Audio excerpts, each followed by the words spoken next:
Before we start, we'd like to thank the Fecal Sludge Management Alliance for not only hosting this webinar spotlighting our guide, but also for publishing it for us. It is freely available for download starting today. We will provide a link in the chat box and email the link to all participants after the webinar. And we'd also like to thank the Bill and Melinda Gates Foundation for funding the creation of this document. Our goal for this guide is to serve as a practical tool for sanitation practitioners or organizations who are looking for commercially available technologies to empty pit latrines. We realized a lot of the emptying technology resources to date have been very academic in nature, so we wanted to create a practical, user-friendly guide accessible to service providers, NGOs, utilities, and sanitation enterprises working in the emptying space. The guide provides an overview of a variety of commercially available emptying technologies and provides a selection matrix to help determine which type of technology is best suited to your particular situation. A few logistics before we get started. This webinar is recorded, and the recording and slides will be made available after the webinar. If you have a question, please post it in the chat box, and we will answer it throughout the presentation. The presentation will last approximately 45 minutes, and then we will have 15 minutes for a Q&A session with the authors. So let's begin.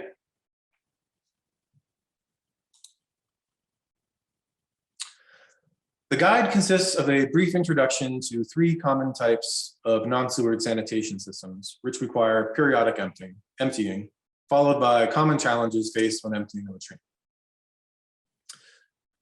The guide provides a 1-page high-level description for 15 different commercially available emptying technologies, with links to different commercial examples of each technology. A selection matrix of use case factors, such as sludge thickness, pit accessibility, and available operating budget, shows how each technology performs relative to each factor. This selection table allows each practitioner to input factors from their operating environment, so they can identify the most relevant technologies for their unique scenario. This selection table will also be available as a filterable Excel file for easier technology selection. The technologies are followed by 4 case studies from organizations in Africa and Asia who have been emptying latrines for years. Pitvedura in Rwanda, Borda in Tanzania, WS Management in Malawi, and Practical Action in Bangladesh all contributed lessons from their emptying experiences. And we want to thank each of these organizations once again for their contributions to this guide. Following the case studies, we present 4 common emptying techniques that can help in challenging situations. These techniques will not be presented in detail in this webinar, but they include fluidization for thick sludge, which cannot be pumped, fishing for sludge laden with trash, homogenization for highly stratified sludge, and plug and chug for vacuum systems struggling with thick sludge, long pumping distances, or large elevation gains. Finally, we provide a list of technologies which are not currently available to purchase. Some of these technologies are still emerging, while others stop research and development due to challenges encountered in the field or a lack of funding. Before we dive into the technologies presented, let's briefly review non-sewered sanitation.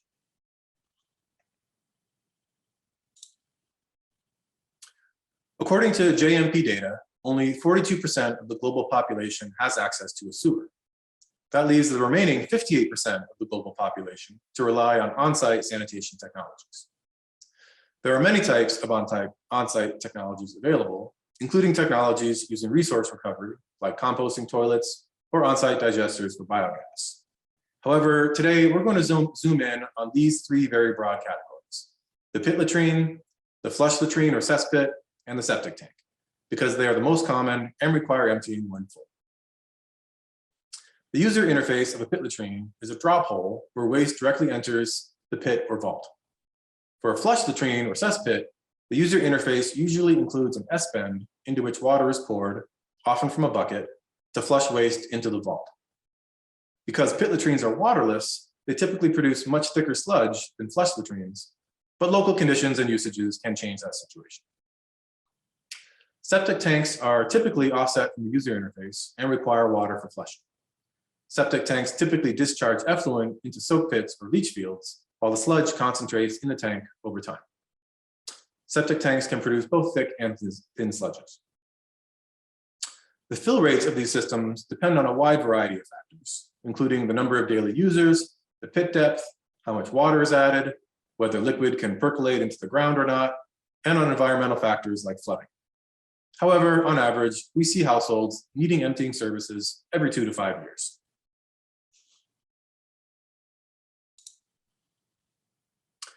There are many issues or challenges which affect how you empty a pit latrine. Accessibility has 2 components, and the first is how you access the facility.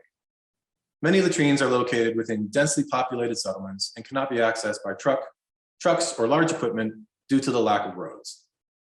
The second component of accessibility is reaching the sludge within the vault.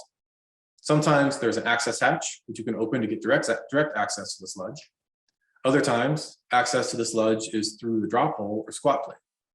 And sometimes there isn't direct access to the sludge, so you must dig or drill a hole into the vault, either through the floor or from the outside. Sludge thickness plays a large role in the types of technologies you can use to empty. Sludge can range in thickness from watery to clay-like.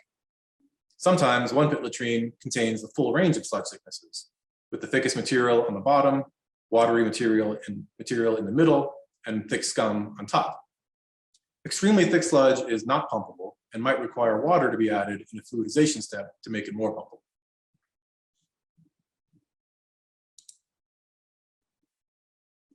In low and middle income countries, the lack of infrastructure to collect and dispose of solid waste or trash means that a pit latrine often serves as a trash receptacle. Trash can vary from rags and bottles to plastics to hair weaves and almost anything imaginable. Trash poses a challenge to the more mechanized emptying techniques because it can cause damage or clog hoses and pumps, all of which slows down an emptying service job and increases cost. Transporting sludge from the pit may be difficult for a variety of reasons. The distance from the point of collection to the point of treatment may be very far, making transport quite expensive, or for teams using handcarts or bicycles for transport, quite difficult and slow. In some places, there may be no available treatment facility to accept the waste once it's removed.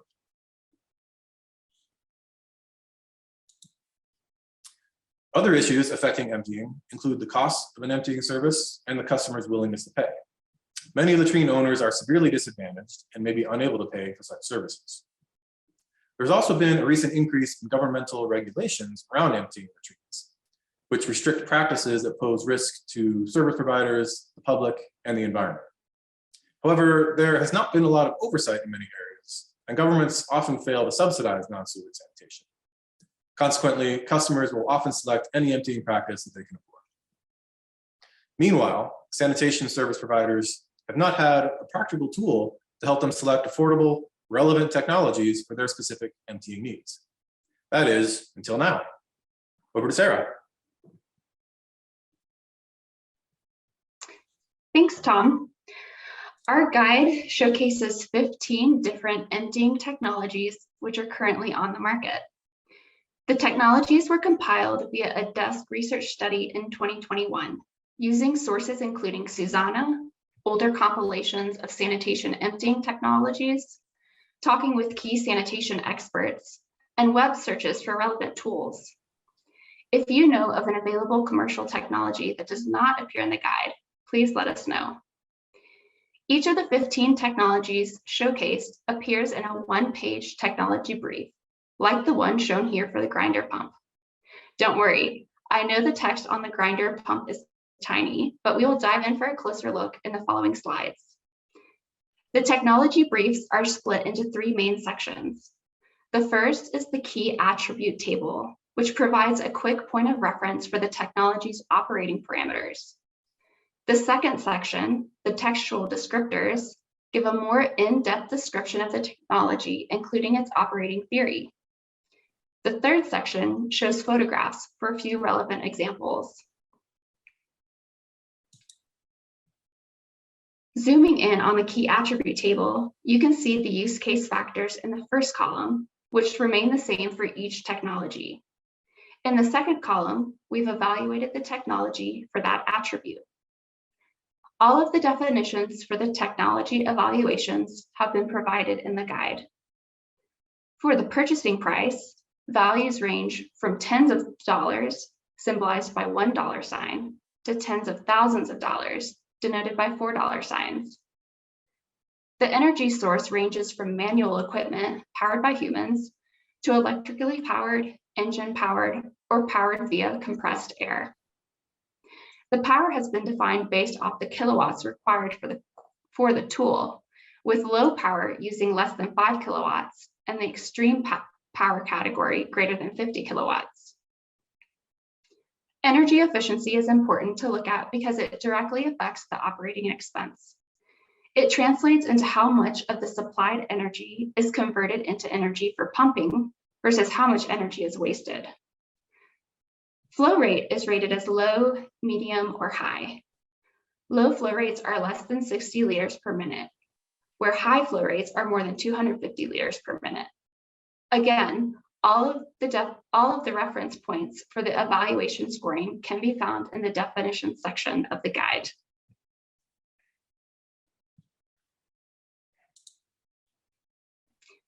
These set of attributes evaluate the technology's ability to deal with sludges of varying thickness. As referenced from the definition section, thin sludge is watery, medium sludge is like porridge, and thick sludge is like dough or clay. The evaluation determines whether the technology can remove the sludge fast, slow, or not at all, with a designation of no. Underneath the technology ranking table on the one-page technology briefs are the textual descriptors. We provide an overview of the technology, the operating theory behind how the technology works, and whether it can tolerate debris or trash in a sludge. The characteristics describe routine maintenance, whether pumps are self-priming or not, whether the technology is widely or locally available, whether the technology can access sludge through a typical drop hole, and any major safety hazards. The use cases describe the general types of pit latrines and septic tanks the technology is suited for. The commercial examples provide links to manufacturers and distributors who sell the product. It's important to note that not all suppliers are listed, so be sure to check suppliers in your region. Most of the technologies, especially the pumps, are widely available through local distribution channels, and the brands listed are only to serve as examples. The authors of this guide are not vouching for any of the commercial brands or suppliers referenced.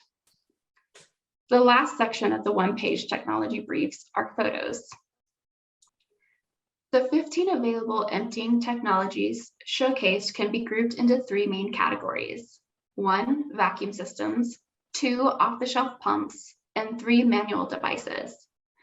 This table lists the number of technologies in each category, what type of energy source is required for the technologies, whether the technologies have been deployed in fecal sludge waste from pit latrines or septic tanks, and whether the technology is locally available, with locally defined as somewhere in Africa and Asia. 6 of the 15 technologies showcased are some sort of vacuum system, which include the standard vacuum or exhauster truck, as well as vacuum systems to barrels, tanks, trailers, or trucks. All of these systems are either powered by an engine, typically the transport truck's engine, or via electric power. 4 of these 5 vacuum systems have been deployed in fecal sludge operations and are locally available. Common industries for technologies listed that have not been deployed in fecal sludge include the mining, oil, and gas industry. 6 of the 15 technologies are off-the-shelf pumps, which can be supplied by a variety of manufacturers and distributors. Transport for these systems include manual carts, barrels, trailers, and trucks. These systems also require an engine or electric source for power. 5 of these technologies have been deployed in fecal sludge and can be locally sourced. 3 technologies covered are manual devices, meaning their energy source comes from the human operator. All 3 of the manual devices presented have been used in fecal sludge and are locally available. Most of the IP and design for these manual tools are open source materials, or are common tools you find in the country where you operate. It's important to note that it is illegal to manually empty latrines in some countries. Be sure to carefully review your operating environment to understand regulatory laws in your region prior to selecting manual tools.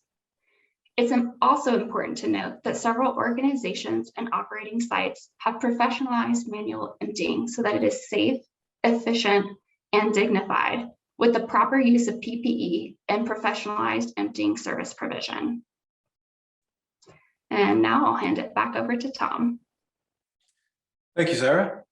While we won't look at each individual technology brief in the guide in today's webinar, we will provide a high-level categorized view of the technologies included. Starting with vacuum systems, the most traditional and widely recognized technology is the vacuum or exhauster truck. They come in a variety of sizes, usually from 4 to 12 cubic meters, and these large systems require good road access and are used for pits and septics with small levels of trash. The CapEx for purchasing a vacuum truck, which can be up to $200,000 new, can be cost prohibitive for service providers and are frequently imported and purchased on the pre-owned market. The ROM is a miniature version of the vacuum truck with a 600 to 2,000 liter vacuum tank mounted to a trailer and a vacuum pump that is powered by a petrol engine.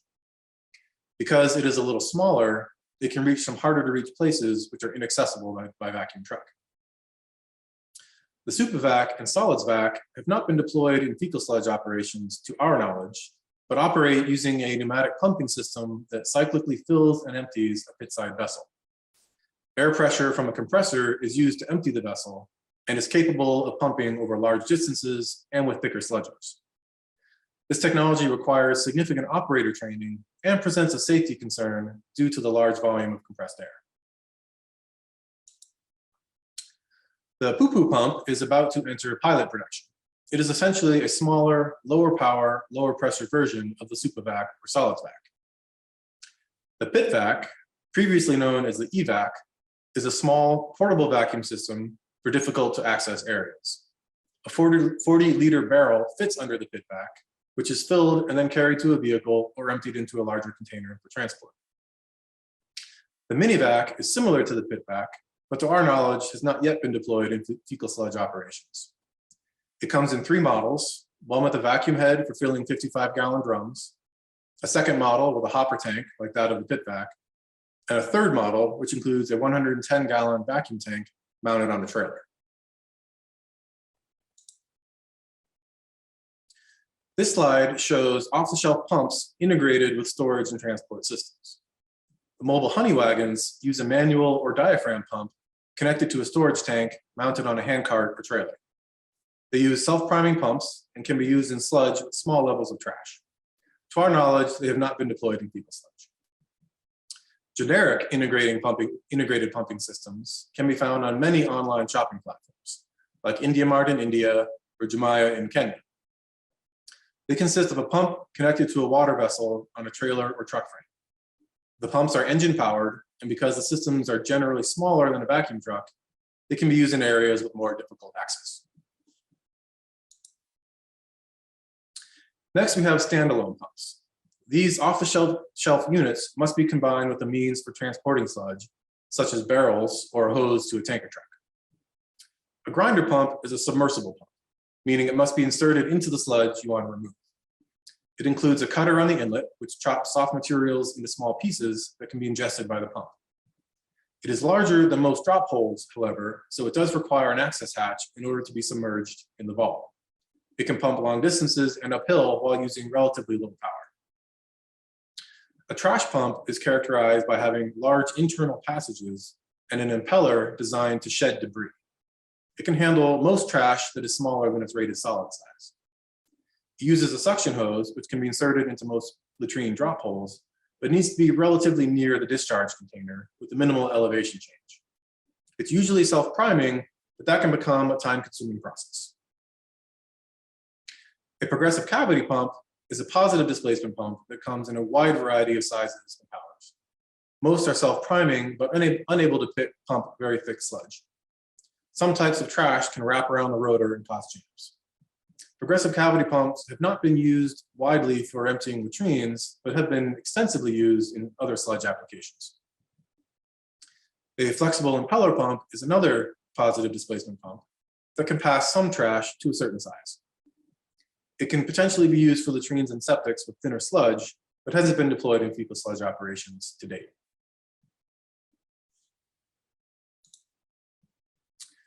These manual tools have all been widely used in fecal sludge and are useful in areas where latrines are only accessible via small footpaths, where operating budgets are extremely low, and where power is not available. All operators should have access to appropriate PPE, including vaccinations, prior to using manual methods to remove sludge. The gulper is a manually operated pump requiring 1 to 2 operators. The handle is raised and lowered, which lifts the contents of the pit and discharges into a barrel. It is capable of pumping approximately 30 liters per minute from wetter pits and removes sludge from pits less than 1.5 meters deep. The design for the gulper is open source, so it can be fabricated locally. Standard manual tools include locally made buckets, rakes, and long-handled shovels and scoops. These tools are useful for latrines with very thick sludge and high trash volumes. The sludge digger is also useful for thick sludge laden with trash. It can be locally manufactured from available designs, which are referenced in the guide. So that's a brief snapshot of all 15 technologies which have been included in the guide. To help with the technology selection process, we compiled the technologies into a use case factor matrix for easy comparison, which Sarah will now walk you through. Again, please don't strain your eyes to try and read this use case factor matrix table. I'll present a high-level overview now, and we will go in depth on the table and its use in the following slides. A static version of the table is presented in the PDF version of the guide, and we also provide an Excel tool, which we will go through together shortly, so that you can sort and filter based off of your priority use case factors. On the Y column, we've listed out the 15 technologies presented in the guide. There are more than 15 rows in this section because some technologies can be paired with multiple types of storage containers and transport vehicles. For example, the off-the-shelf pumps like the trash pump can be paired with a truck and tank, or it can be paired with containers like 55-gallon drums for more manual transportation options for when road access is minimal. Across the x-axis, we've listed 13 use case factors. These all relate back to some of the issues or challenges we spoke about earlier, like accessibility and sludge thickness.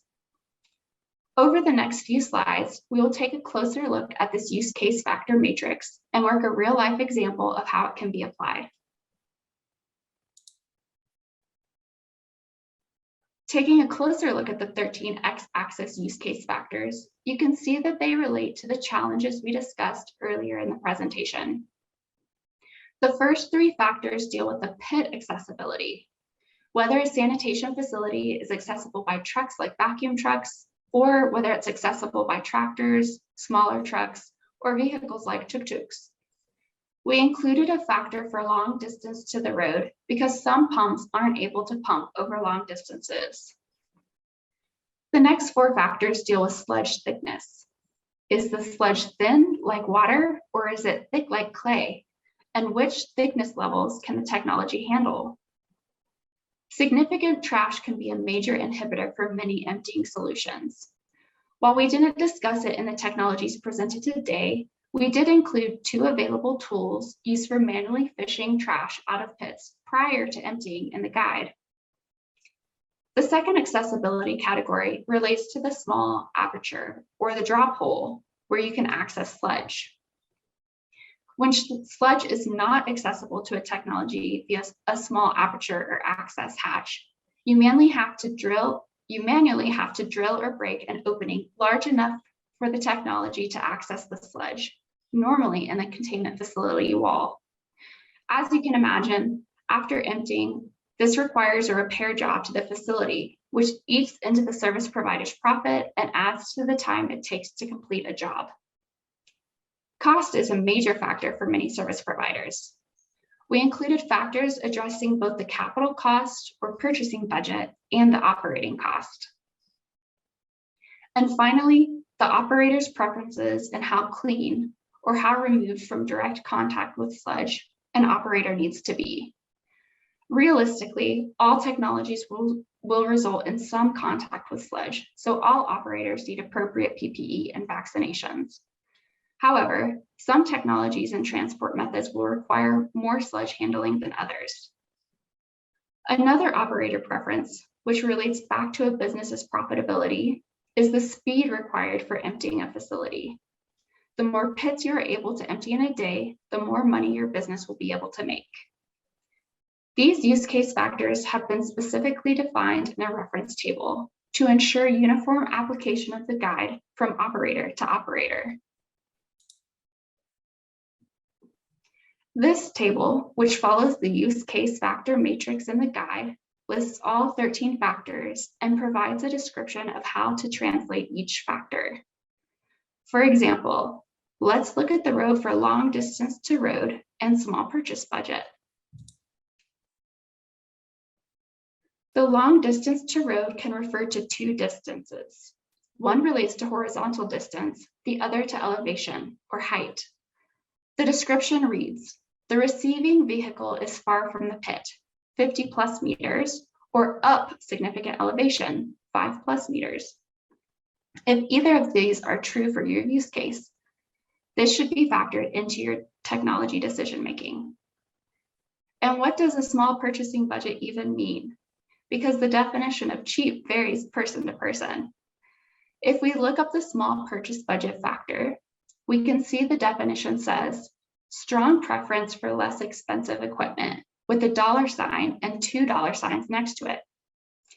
In our definitions tab, which has been copied on the right of the slide, you'll find that this means the purchasing budget is on the order of tens or hundreds of dollars, as opposed to thousands or tens of thousands of dollars.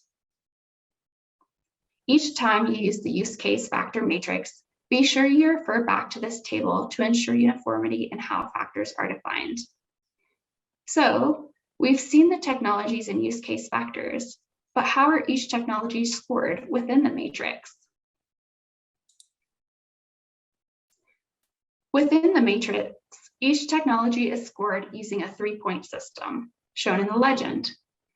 The scoring of the technologies enable operators to identify useful tools for their specific operating environment. In the legend, you see that 2+ signs means that a technology is well suited to the use case factor and can work as the technology was intended.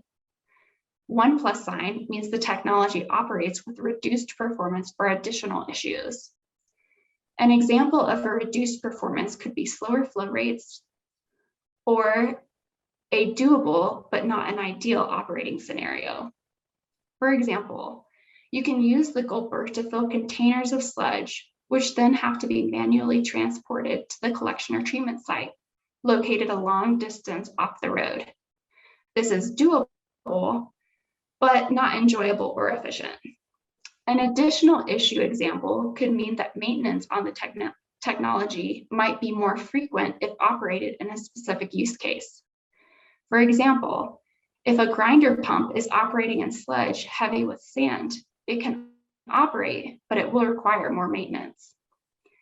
A negative sign denotes that a technology is not suitable for a certain use case. The prime example is using a vacuum truck for a facility that has no road access nearby. Speaking of vacuum truck, since most of us are already familiar with the technology, let's zoom in and see how a vacuum truck scores across all 13 use case factors.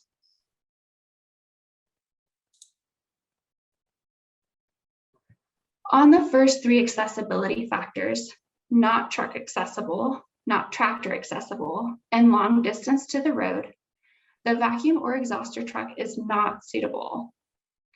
If a service provider's only customer source was in a densely crowded settlement accessed via footpaths, a vacuum truck would not be a good choice. Looking at sludge thickness, vacuum trucks are well suited to pump thin or medium thin sludge, and they can operate with some reduced performance with medium porridge-like sludge. However, vacuum trucks cannot pump medium, thick, or thick sludge.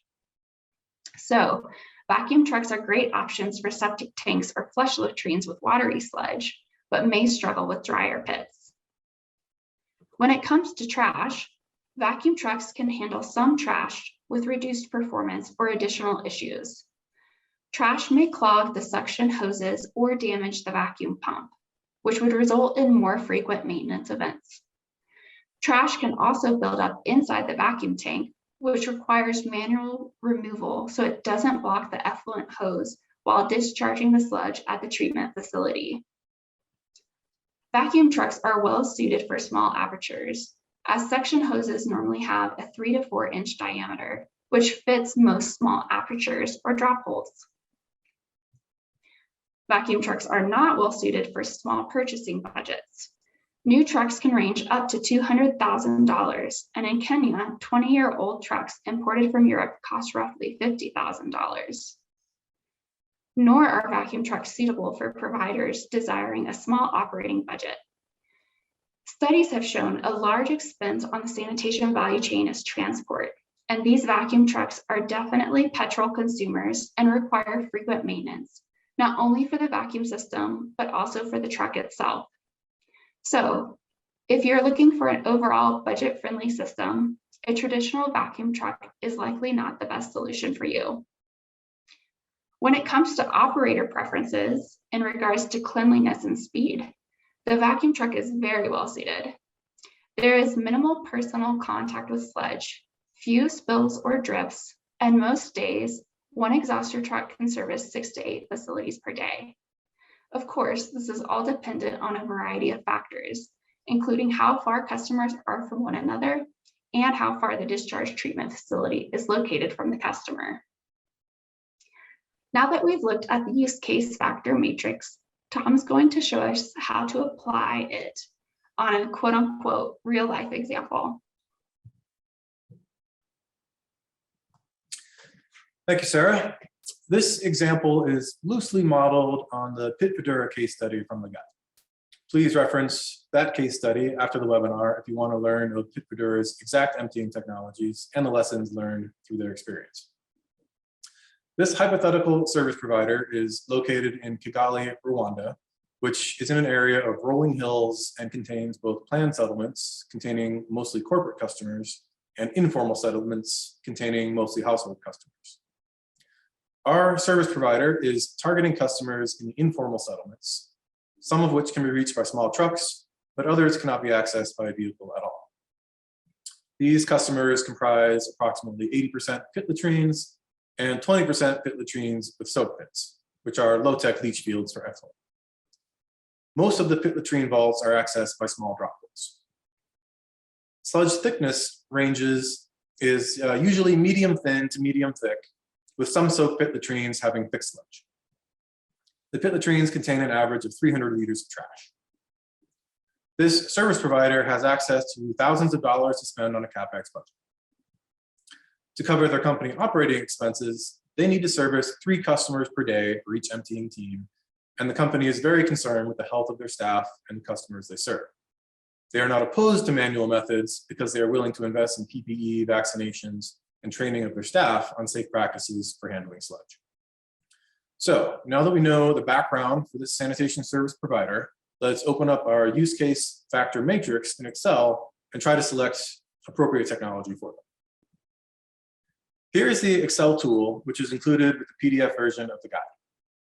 The only part you will not see on your Excel file is these orange columns, which contain the details of the use case we are investigating today. As a reminder, on the left y-axis, all of our 15 technologies have been listed, some with multiple containment and transport options, so we actually have a total of 18 or 19 technology rows. Each technology has already been scored, and each use case factor is able to be filtered by how well the technology responds to that factor. Remember, the negative sign means the technology is not suitable for the use case factor.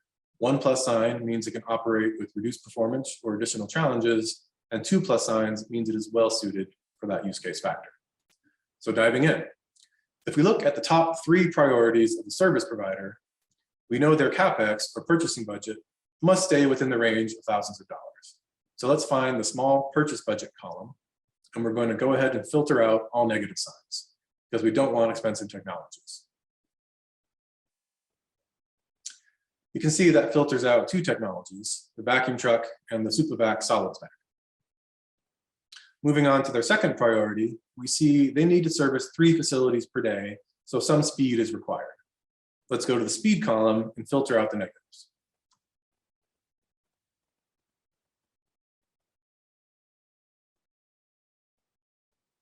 You can see we lost 3 more technologies. Those were the manual methods, which, being human-powered, require more time to get a job done. Most manual teams can service only 1 or 2 pits per day. Looking at their third priority, the service provider's health and safety, a lot of variables go into this, including training, vaccinations, and PPE. But on this tool, we're going to sort by cleanliness sensitivity.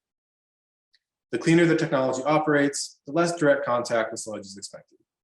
So we can go to the cleanliness tab to filter out the negatives, but you can see the negatives are already gone. This is because the speed requirement eliminated all the manual methods, which are the ones that tend to be less clean. So now we filtered by their main priorities and can go to the other things we know about their customers. We know their pit latrines may contain large volumes of trash. So let's filter out technologies which cannot deal with trash.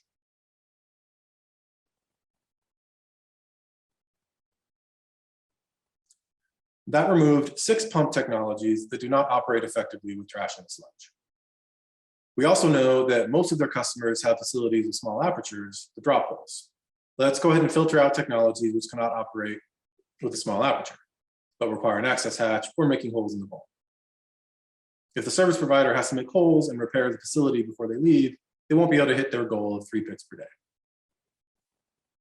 Lastly, they commonly encounter medium thick sludge, so we can filter the negatives out of that category.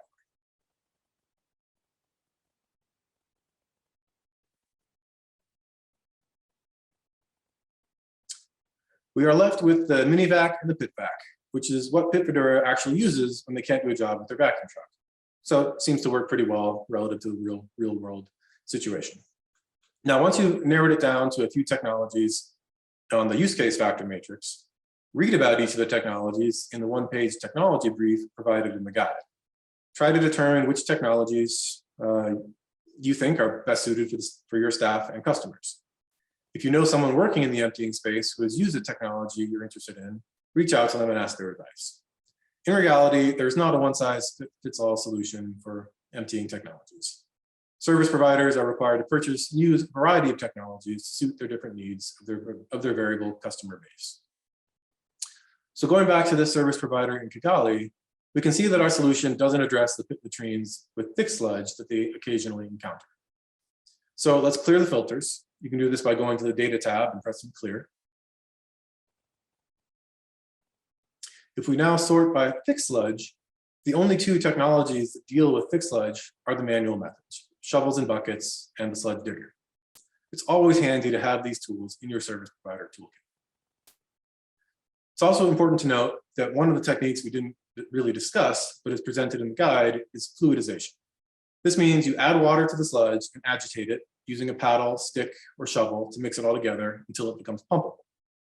If manual emptying is illegal in your area, carrying water for fluidization or getting it from the household may be required for drier pits. It also opens the door to faster mechanized technologies.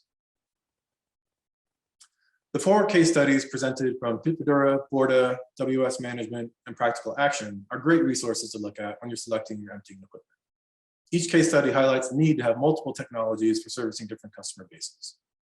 There are other great lessons learned from their many years of experience, so take advantage of their hard-earned learnings. I'll now hand it back to Sarah to wrap up the presentation portion of the webinar. So with that, we would like to thank you all for coming to our introductory webinar on the practical guide to available pit emptying technologies. Please don't forget to download your free version, both the PDF and the accompanying Excel tool at fsmalliance.org. Now we will go ahead and start our live Q&A session with the authors. So if you have any questions, please go ahead and drop them in the chat box. Thanks again for coming.